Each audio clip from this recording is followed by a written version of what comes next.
welcome to my YouTube channel. ඉතින් මේක තමයි මගේ first YouTube video එක. ඉතින් මම මගේ short video එකේ කිව්වා වගේ මම හිතුවා අද මගේ experience එක share කරගන්න. මම කොහොමද කැනඩාවට ආවේ, මම මොනවද ලංකාවේ ඉඳන් කරේ, ඊට පස්සේ මම කොහොමද කැනඩාවට ආවේ, මොකක්ද ඒ process එක, කවුද මට help කරේ මෙහෙට එන්න, එතකොට දැන් මම මොනවද කරන්නේ, මම මොනවද කරන jobs, මම jobs කොහොමද හොයාගත්තේ, ඒ වගේ විස්තර ටිකක් මම ඔයාලත් එක්ක share කරගන්න තමයි හදන්නේ. ඉතින් මම ලංකාවේ ඉස්සලම මම ගැන කියන්නම්. මම ලංකාවේ කැන්ඩි වල කැන්ඩියන් ගර්ල් කෙනෙක්. ඉතින් මම 2019 තමයි මම A levels කරේ. ඉතින් මම A levels කරන කාලේ A levels කරන කාලෙටත් කලින් ඇත්තටම O level කරන කාලේ වගේ ඉඳන්, ඒ කියන්නේ 2016 විතර ඉඳන් මම රටේ යන්න පුදුම ආසාවක් තිබුණ කෙනෙක්. ඒ කියන්නේ මට පට්ටම ආසාවක් තිබුණා කොහේ හරි රටකට යන්න. ඒ කියන්නේ මට කැනඩාව කියලා ස්පෙસિෆිකලි කැනඩාවට යනවා කියලා එකක් තිබුණේ නැහැ. මට තිබුණේ කොහේ හරි රටකට මම යනවා කියලා අයිඩියා එකක්. මට කොහොම හරි රටකට යන්න තමයි උවමනා වුණේ. ඊට පස්සේ කාලයක් යනකොට මගේ A levels ඉවර වෙන කාලෙ වෙනකොට, මගේ A levels ඉවර වෙනවත් එක්කම වගේ මට යන්න ආසාවක් ඇති වුණා ඕස්ට්‍රේලියාවලට. ඇත්තටම මම ඕස්ට්‍රේලියාවට යන්න ආසාවක් තිබුණත් මට යන්න බැරි වුණා. මොකද මම තෝරගත්ත ඒජන්සි එක එච්චර සෙට් උන්නේ නැහැ. අනිත් එක ඒ දවස්වල මම පොඩි ළමෙක්නේ. ඉතින් ඒ නිසා අපේ ගෙදර අයත් මට කිව්වා නෑ ඔයා දැම්ම යන්න ඕනේ නැහැ. ඔයා ඩිග්‍රී එක ඔයාගේ කම්ප්ලීට් කරලා ඔයාගේ මාස්ටර්ස් වලට ඔයා රටකට යන්න කියලා. ඉතින් ඊට පස්සේ මම ඕකේ කියලා ඉතින් ඒ විදිහට ඉතින් වැඩ කරගෙන ගියා. මොකද මම කරපු වැඩේ මගේ පළවෙනි මගේ ලංකාවේ ඩිග්‍රී එක ඉවර වෙනවත් එක්කම මම මගේ IELTS කරන්න පටන් ගත්තා. ඉතින් මගේ IELTS කරන්න පටන් ගන්නකොට මම ඇත්තටම 2016 හරි 17 හරිත් මම IELTS කරා ඕස්ට්‍රේලියාවට යන්න කියලා හිතාගෙන. හැබැයි මට ඒකට යන්න බැරි වුණා. ඉතින් ඊට පස්සේ අවුරුදු 2යි ඒ සර්ටිෆිකේට් එක වැලිඩ්. ඊට පස්සේ මට ආයෙත් IELTS කරන්න වුණා. දැන් ගොඩක් ගණන් IELTS වලට. මම ආපු කාලේ IELTS වලට මම 65000ක් ගෙව්වා. ඉතින් පළවෙනි සැරෙන්ම ගොඩ දාගන්න ඕනේ IELTS එක. ඉතින් මම පළවෙනි සැරෙන්ම ඒක ගොඩ දාගත්තා. ඉතින් ඒකේ මගේ 7 බෑන්ඩ් එක මට තිබුණේ. ඉතින් ඒක මට ආවට පස්සේ මම හිතුවා ඉතින් මගේ IELTS 7 බෑන්ඩ් එක මට හම්බුන වෙලාවෙම මම හිතුවා අනිවාර්යයෙන්ම මම දැන් කැනඩාවට යනවම තමා කියලා. මේ සැරේ නම් අතාරින්නෙම නෑ කියලා. ඉතින් ඊට පස්සේ මගේ ඩිග්‍රී එකේ අන්තිම අවුරුද්ද යන කාලේ මට තිබුණා රිසර්ච් එකක් කරන්න. අන්න ඒ කාලේ ඇතුළත මම හිතුවා මම කැනඩාවලට ඇප්ලයි කරන්න ඕනි කියලා. ඉතින් මම ඒජන්සි එකක් හොයාගෙන ඒ ඒජන්සි එක through ඉමිග්‍රේෂන් ලෝයර් කෙනෙක් through මම කැනඩාවට ඇප්ලයි කරා. ඉතින් ඇප්ලයි කරලා මට දවස් 2කින් මෙහි සෙන්ට් ක්ලියර් කොලෙජ් එකෙන් මගේ ඔෆර් ලෙටර් එක මම යුනිවර්සිටිස් 2-3කට ඇප්ලයි කරා. ඉතින් මට සෙන්ට් ක්ලියර් කොලෙජ් එකෙන් තමයි මුලින්ම මගේ ඔෆර් ලෙටර් එක ආවේ. ඉතින් මම සෙන්ට් ක්ලියර් කොලෙජ් එක තෝරගන්න හේතුව තමයි ඒකේ ටියුෂන් ෆී එක අනිත් ටියුෂන් ෆීස් වලට එක්ක කම්පෙයාර් කරලා බලනකොට ටිකක් අඩුයි. අඩුම නැහැ. ඒ ගානත් ලොකු ගානක්. ඒ වුණාට අනිත් කොලෙජස් වලට වඩා ටිකක් අඩුයි. ඉතින් ඒ නිසා තමයි මම සෙන්ට් ක්ලියර් කොලෙජ් එක තෝරගත්තේ. මොකද මට හම්බුණ මම බලපු යුනිවර්සිටි ලිස්ට් එකෙන් අඩුම ටියුෂන් ෆී එක තියෙන එක තමයි මම හොයාගත්තේ. මම හිතුවා ජොබ් එකක් නම් මම කොහොම හරි ගිහිල්ලා හොයාගන්නවා. ඒ වුණාට අඩු ගානක එකක් මම හොයාගන්න ඕනේ. මුලින්ම මේ යන්න එපේ. මම මුලින් යන්න එපේ කැනඩාවට මේ ජොබ් එකක් හොයාගන්නත්. ඉතින් ඒ නිසා මම හිතුවා අඩුම ටියුෂන් ෆී තියෙන එකට මම යන්න ඕනි කියලා. ඉතින් ඒ නිසා තමයි මම සෙන්ට් ක්ලියර් කොලෙජ් එක සිලෙක්ට් කරගත්තේ. ඊට පස්සේ කෝස් එක ගත්තහම මම කරන කෝස් එක business administration human resource management කියන කෝස් එක. ඒක අවුරුදු 3ක කෝස් එකක්. ඉන්ටර්න්ෂිප් එකක් තියෙනවා මාස 8ක. ඉතින් ඒ ඉන්ටර්න්ෂිප් එකත් එක්ක තමයි අපිට ඒ අවුරුදු 3 කියන එක තියෙන්නේ. මට තියෙනවා සෙමෙස්ටර්ස් 6ක්. ඉතින් මම දැන් ඉන්නේ දැන් මම ඉවර කරා මගේ 5 වෙනි සෙමෙස්ටර් එක. දැන් මම 6 වෙනි අන්තිම සෙමෙස්ටර් එකට ඊළඟ අවුරුද්දේ ජනවාරි ඉඳන් අප්‍රේල් වෙනකන් තියෙනවා. ඊට පස්සේ මගේ කෝස් එක ඉවරයි. ඉතින් ඒ විදිහට තමයි මගේ සෙමෙස්ටර්ස් ටික යන්නේ. ඉතින් මට අවුරුදු 3ක කෝස් එකක් තමයි තියෙන්නේ. මම මේ කෝස් එක තෝරගන්න තව හේතුවක් තමයි මේකේ ඉන්ටර්න්ෂිප් එකක් තියෙනවා. මේ ඉන්ටර්න්ෂිප් එකේදී අපේ කොලේජ් එකෙන් අපේ HR ඩිපාර්ට්මන්ට් එකේ කෝඩිනේටර් එයා අපිට කම්පැනිස් ලිස්ට් එකක් දෙනවා. ඒ කම්පැනිස් ලිස්ට් එකෙන් අපිට කැමති වින්සවල තියෙන අපිට කැමති කම්පැනිස් 3ක් තෝරගන්න පුළුවන්. ඒ කම්පැනිස් 3ෙන් අපිට ඒ කෝඩිනේටර් හරහා අපිට ඉන්ටර්විව්ස් සෙට් අප් කරලා දෙනවා. එතකොට අපිට ඉන්ටර්විව්ස් වලට ගිහිල්ලා ඒ ප්ලේස්මන්ට් එකට යන්න තමයි තියෙන්නේ. ඉතින් එයාලා අපිව සිලෙක්ට් කරගත්තොත් ඒ කම්පැනිස් වල අපිට ඉදිරියට වැඩ කරගෙන යන්න පුළුවන්. එයා අපි ගිහිල්ලා ඉන්ටර්න්ෂිප් එක හරියට කරොත් අපේ ප්‍රොෆෙසර්ස්ලා කියන විදිහට එයාලා අපිව දිගටම තියාගන්නවා. එයාලා අපිව හයර් කරනවා. ඉතින් ඒක කවදා හරි මෙහි PR එක ඇප්ලයි කරන කාලේ වෙනකොට මට ඒක ගොඩාක් හෙල්ප්ෆුල් වෙයි කියලා මම හිතනවා. ඊළඟට මට දැන් ලංකාවෙන් මෙහෙට ඇප්ලයි කරලා ඒක ගොඩක් ලොං ප්‍රොසෙස් එකක්. ඉතින් ඒක ස්ටෙප් බයි ස්ටෙප් එක්ස්ප්ලেইন කරොත් වීඩියෝ එක ගොඩාක් දිග වෙනවා. මොකද ඒක ගොඩාක් ලොකු ප්‍රොසෙස් එකක් නිසා IELTS කරලා යුනිවර්සිටිස් වලට ඇප්ලයි කරලා එහෙන් ඔෆර් ලෙටර් ආවට පස්සේ අපි පළවෙනි අවුරුද්ද ටියුෂන් ෆී එක ගෙවන්න ඕනේ. මම මේ කෙටියෙන් කියන්නේ ටියුෂන් ෆී එක ගෙවන්න ඕනේ. ටියුෂන් ෆී එක ගෙවුවට පස්සේ අපි වීසා එක ලොන්ච් කරන්න ඕනේ. ඉතින් වීසා එක ලොන්ච් කරන්න අපි ගොඩාක් ඩොකියුමන්ට්ස් හදන්න ඕනේ. මට තිබුණා ඩොකියුමන්ට්ස් 100 ගාණක්. ඉතින් අතරම ෂෝ මනි පෙන්වන්න ඕනේ. ෂෝ මනි වලට අපි ඒ ෂෝ මනි පෙන්නන සෝසස් මොනවද කියලා අපි පෙන්වන්න ඕනේ. කොහෙන්ද ඒ සල්ලි අපිට ආවේ කියන එක. ඉතින් ඒ වගේ ගොඩාක් දිග ප්‍රොසෙස් එකක් ඒක. සහ ලොකු වියදමක් දරන්න වුණා මට මෙහෙට එන්න. ඉතින් මම හිතනවා ලක්ෂ 70ක් 80ක් විතර මේ ගමනට වියදම් වුණා. මොකද ටියුෂන් ෆී එකත් ඇතුළත්ව. මොකද ටියුෂන් ෆී එකට විතරක් ලක්ෂ 48ක් විතර මට මතක විදිහට අපි ගෙව්වා අවුරුද්දක ගාන. ඉතින් ඒක විශාල මුදලක්. ඉතින් ඊට පස්සේ ඒ හැම වියදමකටම ඉතින් ඇත්තටම මගේ ගෙදර අය මගේ පේරන්ට්ස්ලා මගේ අප්පච්චි තමයි ඇත්තටම සෑහෙන වියදමක් කරේ. යාගේ සියලුම සේ සතම මට වියදම් කරා මෙහෙට එන්න. ඇත්තටම ඊට පස්සේ මගේ අම්මා ගත්තාම ඉතින් ගොඩාක් මට සපෝට් කරා.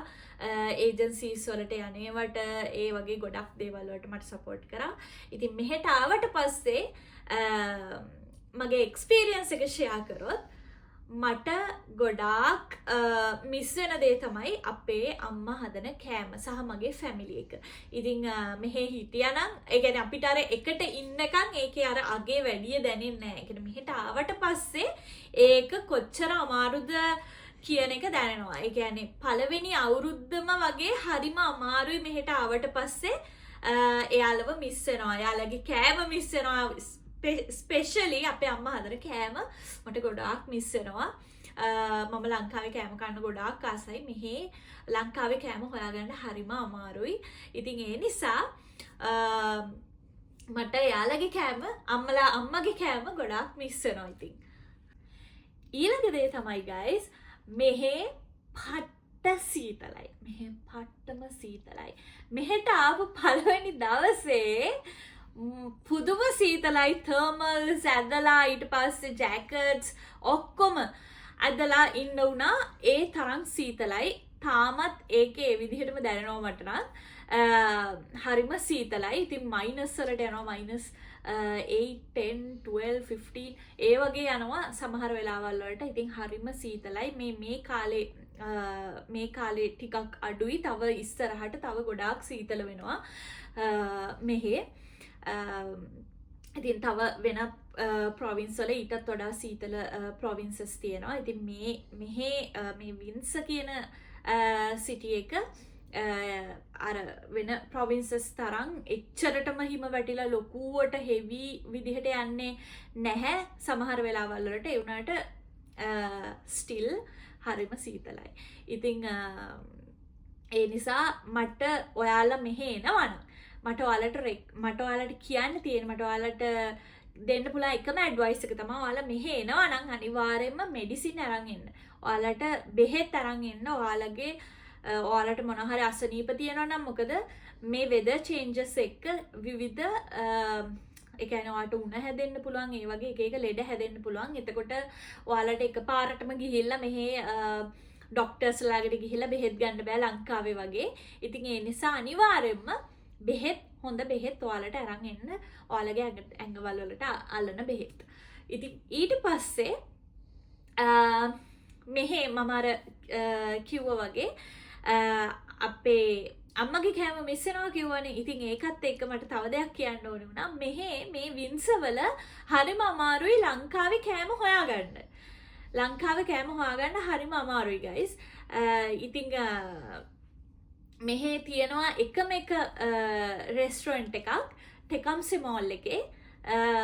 ඒකේ තමයි ලංකාවේ පොඩි දෙයක් හරි තියෙන්නේ. රෝල්ස් එකක් ලංකාවේ පැටිස් එකක් රෝල්ස් එකක් වගේ කන්න පුළුවන් නම් ඔන්න ටෙකම්සේ මෝල් එකේ තියෙනවා එක රෙස්ටොරන්ට් එකක්. ඉතින් එන්නේ ඒ පොඩි රෙස්ටොරන්ට් එකක්. ඉතින් ඒකත් එයාලගේ මේ අලුතෙන් ස්ටාර්ට් කරපු එකක්. ඉතින් සහ ලංකාවේ තේ තියෙනවා ඒකේ. ඉතින් මම සමහර වෙලාවල් වලට ඒ පැත්තට යනකොට මම අනිවාර්යෙන්ම ඒකට ගිහිල්ලා එයාලත් එක්ක කතා කරලා තේ එකක් බීලා පැටිස් එකක් රෝල්ස් එකක් කාලා තමයි එන්නේ. ඉතින් අර ඒත් මම තව ආසයි. ඉතින් එයාලට පුළුවන් නම් තව කොත්තු වගේ දේවල් කරන්න. ඉතින් හරි අමාරුයි මෙහෙ එහෙම කොත්තු වගේ දේවල් හොයාගන්න. මම හරිම ආසයි කොත්තු කන්න. ඉතින් ලංකාවේ රසට කන්න. ඉතින් මෙහෙ එක හරිම අමාරුයි හොයාගන්න. ඊළඟට මට ඔයාලට දෙන්න පුළුවන් ඇඩ්වයිස් එක තමයි ඔයාලා මෙහෙ එන්න හිතාගෙන ඉන්නවා නම් හෝ ඔයාලා මෙහෙ නම් ඉන්නේ ඔයාලා මෙහෙට ආපු අලුත් කෙනෙක් නම් හැම වෙලේම කිසිම කෙනෙක්ගේ ඕනවට වඩා ගයිඩන්ස් ගන්න එපා. කිසිම කෙනෙක්ගෙන් ඕනවට වඩා ගයිඩන්ස් ගන්න එපා. මොකද ඔයා මෙහෙට ආවට පස්සේ විවිධ අය විවිධ අදහස් ඔයාට දෙයි. ඔයාගේ සල්ලි ඔයා ලංකාවේ ඉඳන් මෙහෙට එනකොට ඔයා ගේන සල්ලි ඔයා බොහොම අර පිරිමැස්මෙන් ඔයා පාවිච්චි කරන්න හොඳට මොලේ පාවිච්චි කරලා. මොකද මෙහෙට ආවට පස්සේ ස්පෙෂලි ඔයා ගර්ල් කෙනෙක් නම් මොකද මටත් වෙලා තියෙනවා. මෙහෙට ආවට පස්සේ සෙෆෝරා එක දැක්කහම එතකොට වෙන අනිත් ප්ලේසස් දැක්කහම ඔයාට ගිහිල්ලා ගන්න හිතනවා දේවල්. එක ජැකට්ස්, හීල්ස්, එක ෆැෂනබල් ඇඳුම්, එතකොට මේකප් බඩු ඒ වගේ ගොඩාක් දේවල් තියෙනවා. ඉතින් ඒවා දැක්කහම ඔයාට පුදුම ආසාවක් හිතෙනවා ඒවා ගිහිල්ලා ගන්න. ඉතින් එහෙම මුකුත් ඒ වගේ දේවල් වලට අනවශ්‍ය දේවල් වලට ඔයා මෙහෙ ආවට පස්සේ වියදම් කරන්න එපා. ඔයා ඒ දේවල් බොහොම පරිස්සමෙන් ඔයාගේ සල්ලි වියදම් කරන්න. මොකද මම මෙහෙට ඇවිල්ලා මම මාස 5ක් හිටියා ජොබ් එකක් නැතුව. ඉතින් ඒකත් මගේ මගේ හාෂ්ම කාලයක් හාෂ්ම එක්ස්පීරියන්සස් වලට මට ෆේස් කරන්න වුණා. මාස 5ක් මට ජොබ් එකක් නැතුව මම මෙහෙ ඉඳලා තියෙනවා ජොබ් එකක් නැතුව. ඉතින් ඊට පස්සේ මම ජොබ්ස් වලට ඇප්ලයි කරලා ඔන්ලයින් ඇප්ලයි කරලා ඊළඟට මම මගේ රෙසුමේ එක අරගෙන මම විවිධ ජොබ්ස් වලට විවිධ රෙසුමේස් හදලා ඇප්ලයි කරලා මම මෙහෙ ඇවිදලා ගිහිල්ලා වෙන රෙස්ටොරන්ට්ස් වලට එක ප්ලේසස් වලට ගිහිල්ලා එයාලත් එක්ක කතා කරලා එයාලට මගේ රෙසුමේ එක දීලා but finally මම ජොබ් දෙකක් එකවර ගත්තා. ඉතින් ඒක මම හිතන්නේ මගේ hard work මගේ efforts නිසා මට ලැබුණ jobs. ඉතින් මට මුලින්ම හම්බුනේ McDonald එකේ job එක. ඉතින් McDonald එකේ මම part time work කරනවා. මම තාමත් McDonald එකේ part time work කරනවා. මට දැන් අවුරුදු 2ක් විතර experience තියෙනවා McDonald එකේ. මොකද මම study කරන කෙනෙක් right. මම student කෙනෙක්. students ලා කොහොමත් McDonald's වල ඒ වගේ තමයි වැඩ කරන්නේ. ඉතින් ඊට පස්සේ මම තව ජොබ් එකක් මට හම්බුණා. ඒ තමයි මගේ කොලේජ් එකේ ජොබ් එක. ඉතින් කොලේජ් එකේ මට පැය 20ක් වැඩ කරන්න පුළුවන් ටියුටර් කෙනෙක් විදිහට. ඒ කියන්නේ මට තියෙන්නේ ජූනියර් ස්ටුඩන්ට්ස් ලට ඒ වගේම මගේ කෝස් එකේ ඉන්න මගේ විවිධ සබ්ජෙක්ට්ස් ඩ්‍රොප් කරපු ළමයි ඉන්නවා, ෆේල් වුණ ළමයි ඉන්නවා. ඒතකොට ඒ ළමයින්ට උදව් කරන්න, සපෝට් කරන්න තමයි මට තියෙන්නේ. එයාලට උගන්වන්න, එයාලට නොතේරෙන දේවල් කියලා දෙන්න තමයි මට තියෙන්නේ. ඉතින් ඒ ජොබ් එක මට හම්බුනේ මගේ GPA එක නිසා. ඉතින් මගේ කෝස් එකේ මගේ හැම සෙමස්ටර් එකටම මට 4 GPA තියෙනවා. ඉතින් ඒකත් එක්ක තමයි මට ටියුටරින් ජොබ් එක හම්බුනේ. ඉතින් ඒකත් එක්ක කොහොම හරි ටියුටරින් ජොබ් එකත් හම්බුනාට පස්සේ ඉතින් මට ජොබ් දෙකයි. ඉතින් මේ ජොබ් දෙකත් එක්ක මට මගේ ස්ටඩීස් හැමදේම මට බැලන්ස් කරගන්න ඕන. ඒක හරිම අමාරුයි ටයිම් මැනේජ් කරගන්න. ඒ වගේම ඒ ජොබ්ස් වලින් හම්බෙන සල්ලි වලින් සල්ලි මැනේජ් කරගන්නත් හරිම අමාරුයි. මනි මැනේජ්මන්ට් ඔයා හොඳටම පුරුදු වෙනවා ඔයා මෙහෙට ආවට පස්සේ. ඇත්තටම ලංකාවෙද්දි මම කියන්න ඕනේ දෙයක් තමයි ලංකාවෙද්දි ඇත්තටම මට සල්ලි ගැන ලොකු වැලියු එකක් තිබ්බ කෙනෙක් නෙමෙයි. ඒ කියන්නේ වැඩිය සල්ලි හම්බ කරන්න එච්චර අමාරුද වගේ දේවල් මට හිතුණා. ඇත්තටම මෙහෙට ආවට පස්සේ මම ඉගෙන ගත්තා සල්ලි හම්බ කරන්න කොච්චර අමාරුද කියලා. ඇත්තටම සෑහෙන අමාරුයි.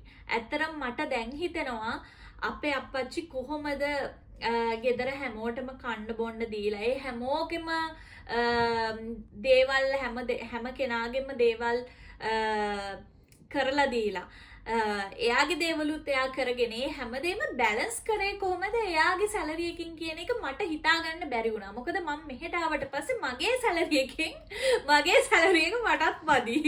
ඉතින් ඒ වගේ තත්ත්වයක් තමයි මට තියෙන්නේ. ඉතින් මෙහෙට ආවට පස්සේ මට හිතුණා මේ කොහොමද එයා ඒ හැමදේම බැලන්ස් කරලා සේවිංස් කරලා මාව මෙහෙටත් එවලා ඒ හැමදේම කරේ කියන එක මට හරිම පුදුම හිතුණා. මොකද මම මෙහෙට ආවට පස්සේ මම සෑහෙන දේවල් ඉගෙන ගත්තා මේ සල්ලි කොහොමද අපි සේවිංස් කරගන්න ඕනේ, මම හම්බෙන සල්ලි වලින් කොහොමද මම අර පිරිමැස්මෙන් ඒක පාවිච්චි කරන්න ඕනි වගේ දේවල්. ඉතින් ඒක මට ගොඩක් දැනුණා. අප්පච්චි කොහොමද ඒ දේවල් කරේ කියන එක. මොකද මම දැන් දන්නවා මම හම්බ කරන හැම ඩොලර් එකකම වටිනාකම මම දන්නවා. මොකද ඒක කියන්න තේරෙන්නේ නැහැ. ඒක හරිම අමාරුයි. කොච්චර අමාරුද කිව්වොත් මම ඇත්තටම කොලේජ් මට තියෙනවා දවස් 5ෙම. දවස් 5ෙම මට කොලේජ් තියෙනවා. ඊට පස්සේ මගේ කොලේජ් ඉවර වෙනවත් එක්ක මට ටියුටරින් කරන්න තියෙනවා. ඊළාට ළමයින්ට උගන්වන්න තියෙනවා. එතකොට ළමයින්ට ස්පෙෂලි ළමයින්ට එක්සෑම්ස් තියෙන කාලේ වෙනකොට මට ඒ කට්ටියට ගොඩක් මට බුකින්ග්ස් ගොඩක් තියෙනවා. එතකොට ඒ කට්ටියට උගන්වන්න ඕනේ. සමහර වෙලාවට හවස රෑ වෙනකම් මට උගන්වන්න වෙනවා.